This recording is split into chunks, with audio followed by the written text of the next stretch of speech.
কাঁঠাল বীজের তরকারিটা কি করে করি একবার রেসিপিটা দেখুন। আমি আজ মিষ্টি কুমড়ো, কাঁঠাল বীজ আর আলু দিয়ে দেখুন তরকারি করব। তার জন্য কড়াইয়ে 5 ফোড়ন আর শুকনো লঙ্কা ভেঙে তেল দিয়ে দিয়েছি। এর মধ্যে ভালো করে আলুগুলো ভালো করে ভেজে নেব লাল লাল করে। আলুগুলো খুব সুন্দর একদম লাল লাল করে ভাজা হয়ে গেছে। এর মধ্যে আমি কাঁঠাল বীজ, কুমড়ো, কাঁচা লঙ্কা সব একসঙ্গে দিয়ে দেবো। ভালো করে নেড়ে চেড়ে মশলাগুলো দেবো।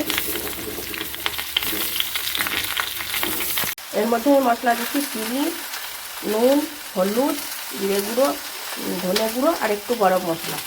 আর কিছু দিতে হবে না। এবার সব কিছু দিয়ে ভালো করে নেড়ে চেড়ে আমি গ্যাসটা সিম করে ঢাকা দিয়ে দেবো। তরকারিটা দেখে নেব ঢাকা খুলে। খুব সুন্দর সব কিছু সিদ্ধ হয়ে গেছে।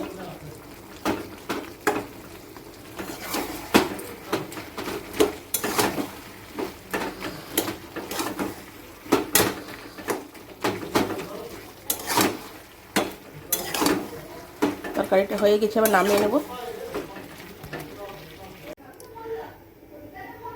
কুমড়ো আর আলু আর কাঁঠালের বীজ দিয়ে যে তরকারিটা করলাম, তরকারিটা আমার রেডি হয়ে গেছে। এই তরকারিটা খেতে খুব সুন্দর হয়, একবার করে খেয়ে দেখবেন।